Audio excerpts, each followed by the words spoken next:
and welcome to another episode of Innovation Conversation. Today we are joined by Perdie and M from Hotbed. Ladies, welcome. Thank you. Thanks for It's, having us. it's a pleasure having you here. Would you like to tell our audience a little bit more about Hotbed?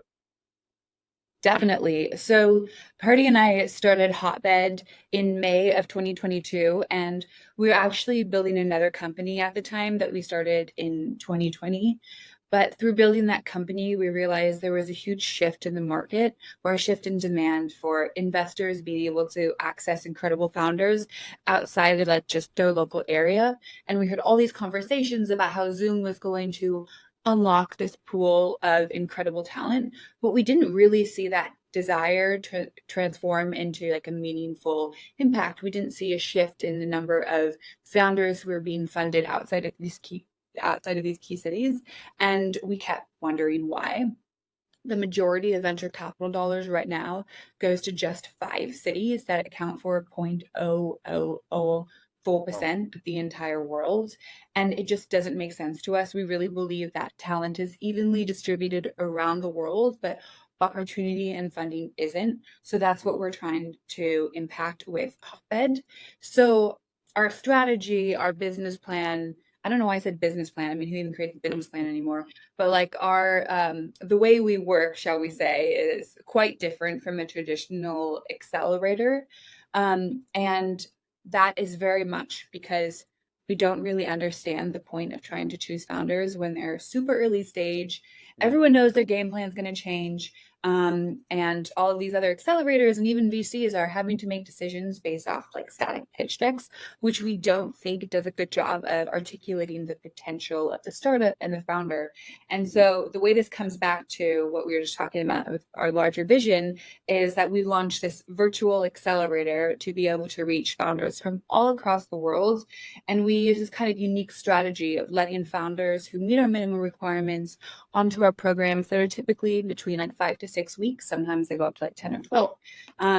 And we bring on the founders who meet those requirements. Then we track their week-on-week growth in both quantitative and qualitative metrics. And then over the course of the program, the founders who progress the fastest are the ones who then proceed onto our final demo day events. And so we really, really like this strategy because we're able to assess the potential of the startup based off of things like their ability and their speed of execution, how many users they're speaking to per week, what sort of insights they're extracting from these conversations, how quickly they reuse these insights or integrate them into like the product roadmap and use it for their growth plans. And it just paints a much more comprehensive vision for the founder. So right now we're going to be going on to cohort number 6 shortly. We work with over 500 startups from over 40 different countries, and we're really just getting started. There's a lot more there, but Well, it's been quite impressive stats. How hard was it to get this off the ground? Because you mentioned you both met in a different project, and then when you started this, how hard was it to get started? Because I can imagine getting into all these conversations, all these events with the startup. It's not easy to do, right? So how did that work out? I think it's probably better to talk about how we got our first company started off the ground because from the founders who were listening, when we started Hotbed, we'd already run a previous startup where we built a lot of the relationships which came into Hotbed. So we didn't really feel like we were starting from zero, and we were already starting from a point where we had built trusted relationships with people. When we started our previous company, Spy Startups, which was in August 2020, we had nothing. We'd just been made redundant a couple of days prior with almost no notice during a pandemic. So it really wasn't an ideal time. But the way that we started was just to have conversation with everybody that would take it at that point and really understand what they wanted. So we had open conversations with 10, 15 people in the first couple of weeks who reached out to us after we got made redundant. And just talk to them about like what their challenges were, what we might be able to help with. And then we almost built the business around that. So we didn't come in with an idea in mind of what the business was going to be. We had a conversation. We wanted to both start our own business. We'd been in the entrepreneurial ecosystem, which definitely helped. But rather than have a solid idea and then pitching that to people, we just had conversations where we listened. We started seeing some common threads of things that people were saying a lot. And then we came together and formalized a business that responded to people's needs. And that's how we started. We ran that business. It's kind of still ongoing, but we ran it full time for the first 18 months. Essentially, it was a white labeling program product. So we would go and work with other companies on a program where they could connect with founders, but we were kind of designing and building it in the background. So it would be branded as them, but we were the people doing the work. And then through that experience, we then discovered some of these problems that MA talked about in the ecosystem, and we came up with a way that we thought that we could solve that problem. And so then that's when we had Hotbed built, and we were fortunate enough that some of those relationships that we'd built with founders in spy startups, the previous startup, were then relevant for Hotbed. So then we kind of evolved from that. Interesting. From all the startups you've had on your program so far, what are the key defining characteristics of each founder that you think, you know what, people who have these 5 traits, they are always going to be successful? Which ones are they? Because I'm always curious to know if you can tell from the get-go, like someone's going to be successful or not. So have you managed to identify them? And if so, then which ones are they? So I would say the TLDR is absolutely not, can we tell from the get-go on who is going to be exceptional. And I think that's mirrored across the entire VC ecosystem world as well. I would say the similar characteristics, a few off the top of my head, is one, these founders are speaking with users very, very frequently. That's one of the kind of biggest indicators that we've seen that seem to be correlated with success. And I don't think that's, I don't know whether or not that's because they're getting insights that are changing the trajectory of the company, or if it's because it's perhaps an indicator that this founder really cares about the customer and wants to empathize with the customer as much as possible. I'm not sure. And then number 2 would be these founders tend to be much more focused when they're coming to sessions or like even meeting with Perdie and myself. Like they don't want hour-long discussions talking about everything. A lot of time they like come in 2 to 3 questions and are, you know, in and out, which we love. Like they come in, they know what they want, they get it, and then they leave. Amazing about that. Perdie, what else do you think? I don't really like the term hustling or hustle culture, but it is the ability to sell. It's not even necessarily the ability to sell, which is a really, really positive trait, because not only are you going to have to sell to investors, you're going to have to sell to your customers and future team members. So you have to have that like storytelling and ability to get people behind you and believe what you're building. But it's also just the fact that you're prepared to go out there and hustle a little bit. So like Anne mentioned, in our programs, we ask people for a weekly update and we ask them how many users they spoke to. And the people that don't want to speak to users and they want to kind of stay in their cocoon and guess what people want and then build it, and they're comfortable, you know, coding or coming up with financial forecasts or basically doing the stuff which is required, but you need to also make sure you've got a customer and that customer is willing to buy. The people who are like up for having those conversations, speaking to people, learning, like Emma said, in our programs, we have people that will sit there and not say a single word necessarily throughout the whole time. And then there's people who will be very vocal and ask questions in every single session that we do. They'll be asking VCs questions, they'll be building a profile for themselves, and you can see that they're really hungry for it. And I think that is one thing that helps founders to stand out. And they're normally the people that have the better weekly updates when they send it to us, because they've spoken to people and they've learned something and they've changed something because of what they've learned. Mm-hmm. And then I think, you know, resilience, tenacity, that kind of thing, you're going to get knocked back a lot. And you have to be able to kind of accept that that's going to happen and not let it get to you too much and keep going. How are you guys finding the ecosystem as well? Do you think it's very hard to get started and get funding right now? Well, on the contrary, there's a lot of options on the table and actually get funding from multiple places. So I think it just differs based on what stage you're at. Pre-seed and seed stage companies, honestly, they're still getting funded. SEIS rounds are still getting closed. Angel investors, maybe they have less discretionary income, but they still want the tax benefits. And so I wouldn't say we've seen a noticeable slowdown in those pre-seed rounds. Seed rounds, honestly, still seems like they're getting closed. I mean, I think the data might slightly indicate that they're slowing down a bit, but I wouldn't say for founders, like from what we've seen, there need to be like incredibly discouraged. I would say probably budget a little bit more time to close your seed round. It might take longer. You might have to speak with more investors.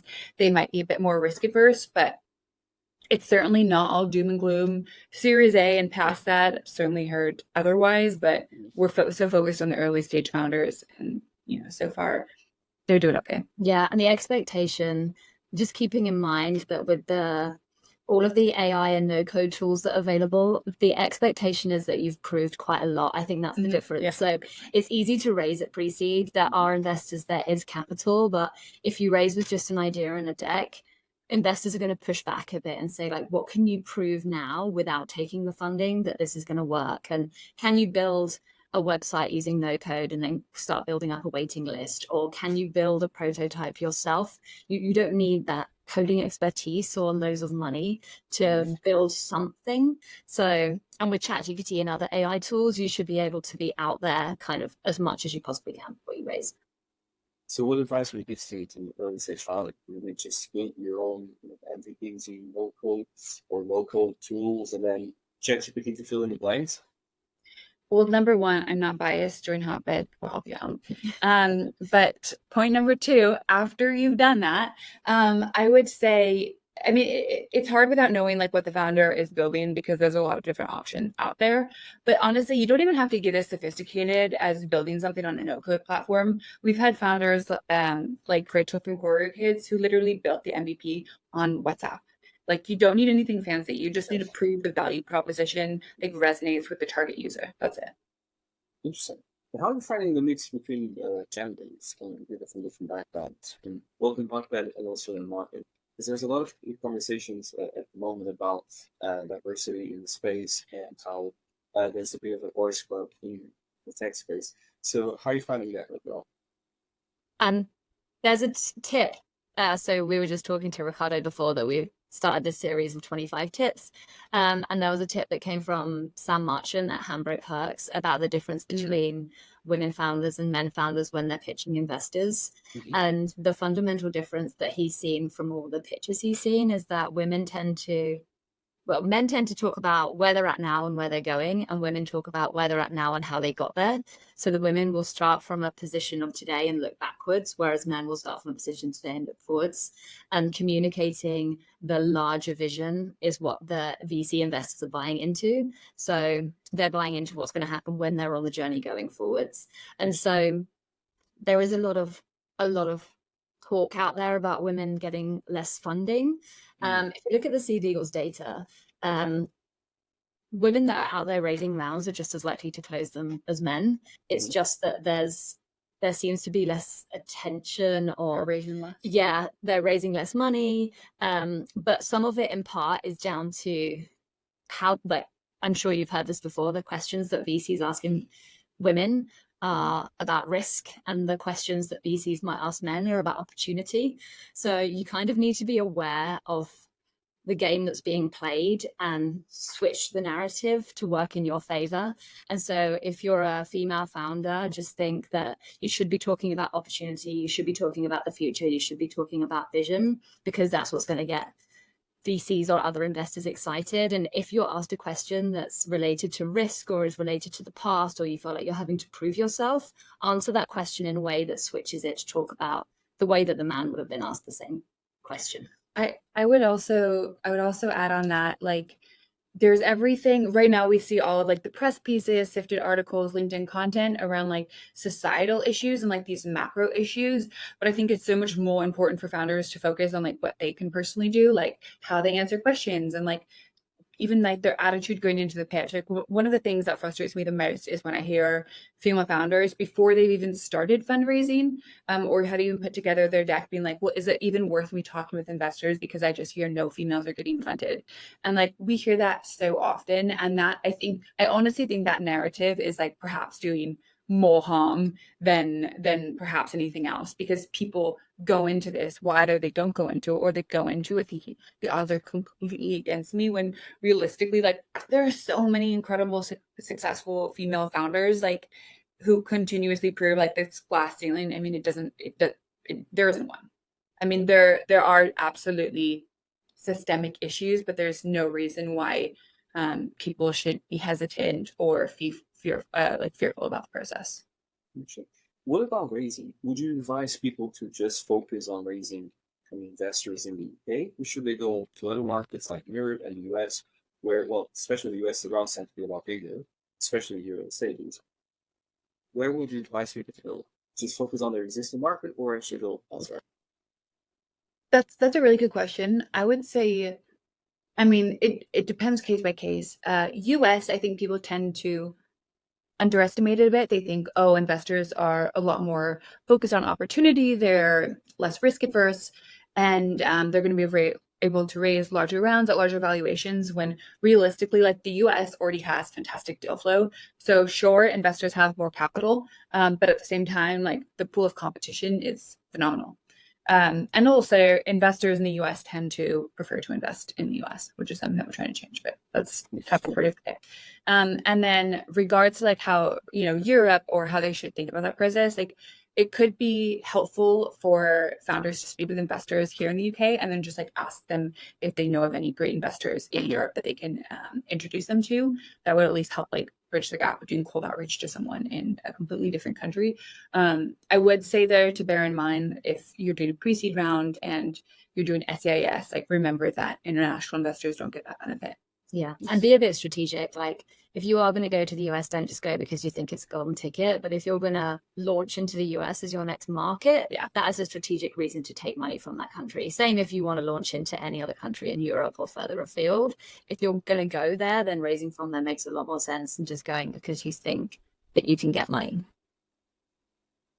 Now for a very cheap question. I know a lot of people listening to this podcast. They are founders themselves. They're just getting started. And they're having a bit of those down moments, right? Because we all have a moment of down stuff. So could you tell us, could share with our audience the worst moment you had in business? Where you just said, you know what, I'm just going to quit this. I am fed up. Bring on, I don't know, because I'm a big fan of, junk food when I'm feeling sad. Bring on the new chicken, gigantic burger, and I'm just going to, soaking my own misery here. So what was that day, and how did you walk back against it, and how did you rise above?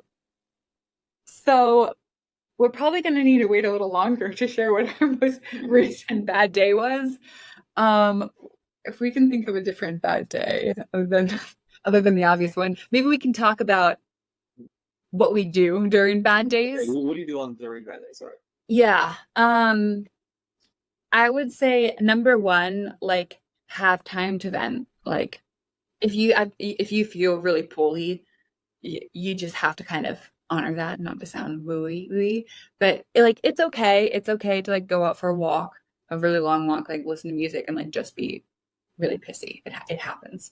And I've been like so shocked by the number of times like I felt bad, and then honestly you wake up the next day and you just get into work and keep going on. Speaking with other founders is obviously really important because everyone's been in a similar situation, and also reminding myself of like the other points of potential failure for now really successful companies. Like there's this incredible story in the book from Mark Brandoff, who's co-founder of Netflix. I think it's called No Rules, where he talks about one time to subscribers, this was when they were still mailing out DVDs, they meant to mail out some like presidential debate or something like that, and they accidentally ended up mailing out videos of like pornography. And like to me, that's like probably one of the worst mistakes I've heard of, and yet they're still doing pretty well, and no one even like knows about that story. Sorry, Netflix. But like moments like that, there are countless of them, and they're probably so much worse than like what you're facing right now. We were actually talking about this today, so it's a good time to ask this question because we had like a pretty bad day fairly recently. And we were just saying you don't really have any other choice than to pick yourself up again, right? You can like wallow in it for a day, but at some point you're going to have to make a decision to either let it destroy you or to keep going. And so that's where the resilience and the tenacity comes in. So when you make the decision to keep going, it's really surprising how only like a couple of weeks later you can look back and it doesn't seem as bad as it did the time that it was happening. And so there's loads of strategies that I've adopted, having bad days, like in previous jobs as well. And it might be like a bad interaction with a client and I feel really awful about it. And someone just said to me, how much do you think that other person is really thinking about this? Like, they're not going home and spending all night worrying about it. Like, they don't really care. And if it's something that you think is kind of business critical, like just remember where you've come from. If you started a business, you started from nothing. So you can do it. So it's kind of amping yourself up a bit and giving yourself a bit of a pep talk. Interesting. And how important do you think it is to be surrounded by good family and friends to help you on the entrepreneurial journey? Is that a key element, or is this something it's very nice to have out, but if not, this is fair around yourself? It's a bit of a double-edged sword, I think, honestly, because it depends on who your family and friends are. And having founder friends, I think, is really important. Having friends that work in a corporate environment try and give you advice when you've had a bad day as a founder can be really, really annoying, because they'll say something that's just so like unsympathetic to your situation, not necessarily intentionally, just because they genuinely don't get it. And so those people aren't necessarily helpful. But having a community of founders, I think, is a your opinion. Yeah, I would say, weirdly enough, I have a few friends who have absolutely nothing to do with startups. They love me to death, but probably have absolutely no idea what Hotbed is, but they all wear Hotbed stickers like on their laptops. One of them has it on their phone. And it's so wonderful to like have that total blind support, because I know at the end of the day, like, God forbid anything ever happens to Hotbed, they couldn't care less. Like, they love me for me. And that is just like a nice reminder, because so much of your identity is tied up in your startup. And it's nice to be reminded, like, hey, you're not just that, you're a lot more. But at the same time, like, you do want people who kind of understand it around you. I would just say, as Perdie was saying, like, advice is so rarely transferable, and yet people, especially people who've never been founders, love to just share it like it's like the formula to success. Like, oh my gosh, you just need to like do X, Y, and Z. And it's like probably 99% of that advice like would have killed the companies. So you have to like just appreciate the intention that, like, hey, that person's trying to help you, and then like politely discard of it. And very interesting question, but how did the name thing about Hotbed? That's unusual. And so how do you say that? I think through a thesaurus and random internet searching for names that was similar to like incubator or something. We were toying with words that were related to ecosystem words that you would have heard before. But our previous business was called Spice Startups, and we built up a brand that was a bit more like feisty than the traditional brand that you would see in the fundraising ecosystem or accelerator ecosystem.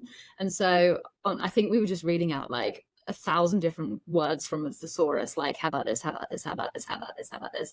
And then we landed on Hotbed, which is like a hotbed of innovation or a hotbed of talent, which you'd see in press articles and stuff. And we were like, that's it, because it encapsulates that you come to us for the place where all of the talented individuals are, and like where the innovation is happening, and like where it's all going on. And it's got the like kind of incubation feeling of like there's support helping them to grow as well. So it felt like a good fit in terms of what it means, and also a good fit in terms of like being bold. If you have like a magic wand and you can fix something or a lot of things in this ecosystem, what would that be? What would you want to fix like straight away? Because you just know it's wrong and it doesn't make any sense to continue the way it is. I mean, I think it goes back to, okay, I'll say two things, but like the first one, it really goes back to what I said at the beginning, which is like talent is evenly distributed around the world, but funding and opportunity is not. And like that's something we just kind of keep repeating, because it's so mind blowing to think like how many brilliant people out there are just not being founders. They're not building incredible companies. They're probably sitting on the answers to so many of our problems, but there's just no way to find them and to fund them and give them the opportunities they need to bring their vision to life.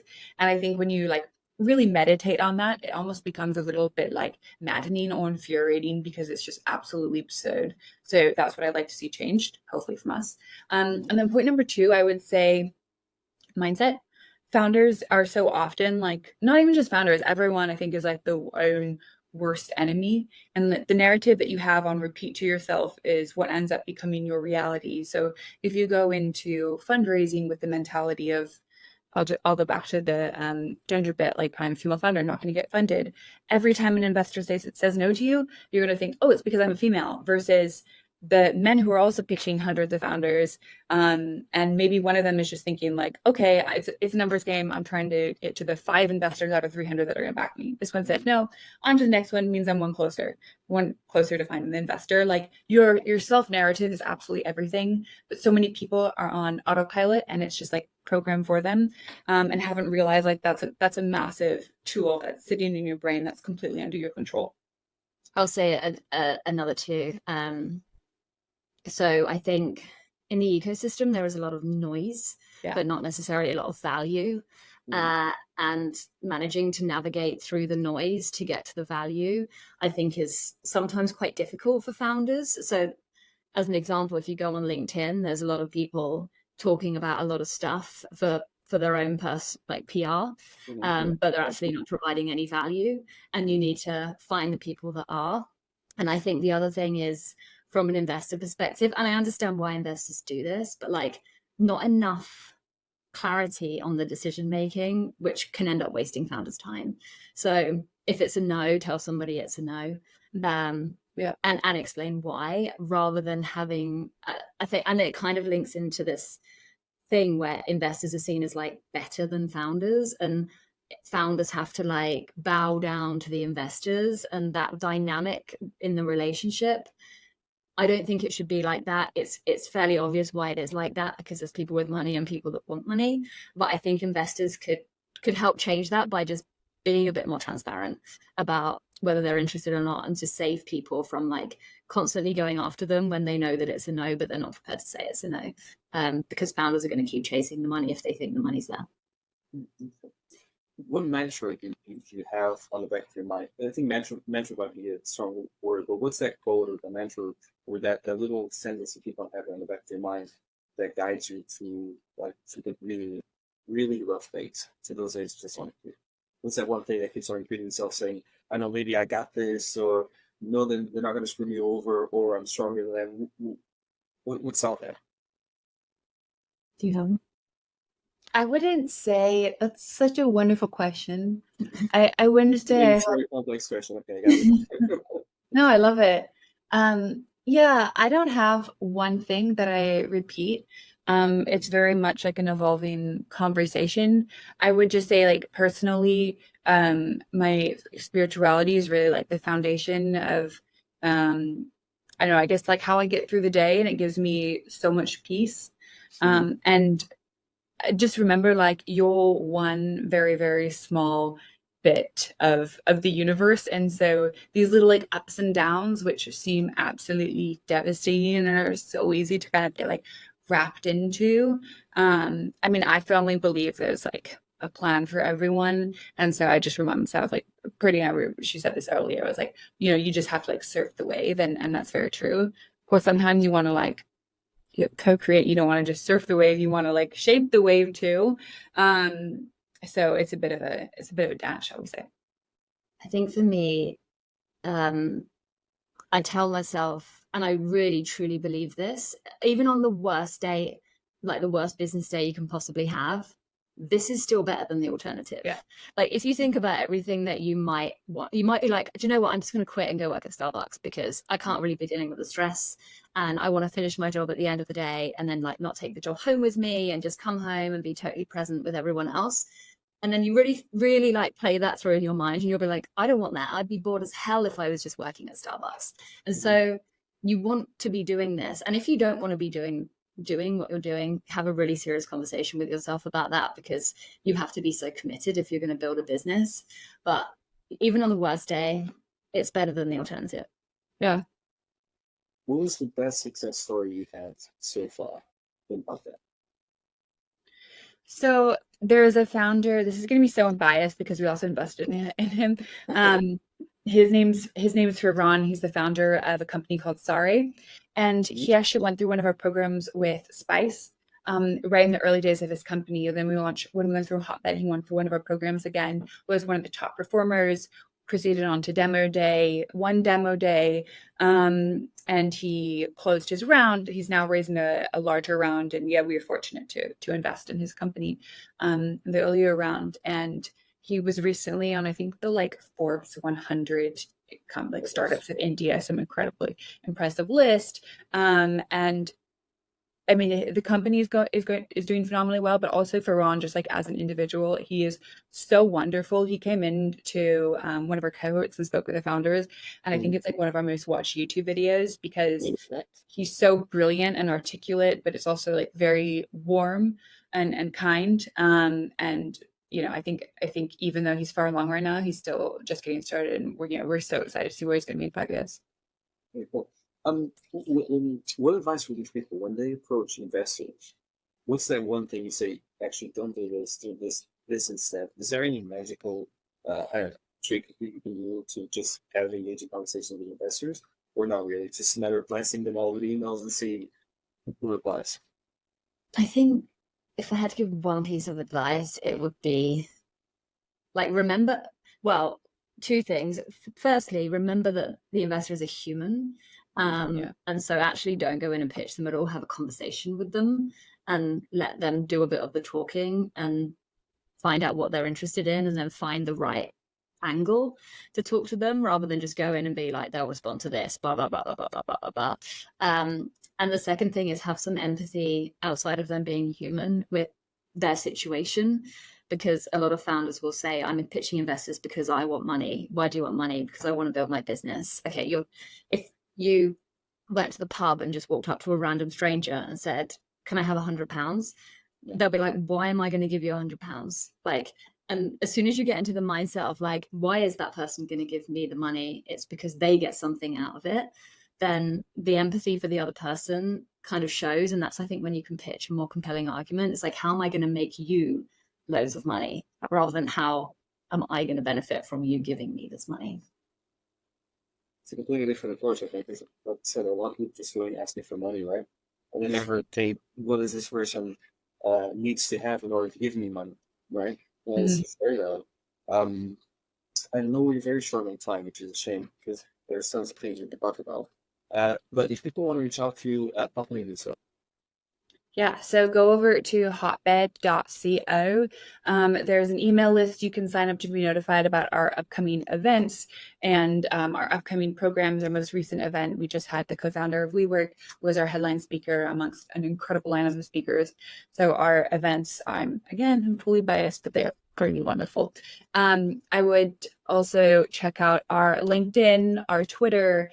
Maybe we can link it in the show notes. I don't know if that's an expression podcasters just say or if it's real. I hope it's real. We can link it. But yeah, I hope. And then our YouTube channel, we're trying to build our subscribers. So we'd really love anyone who subscribes.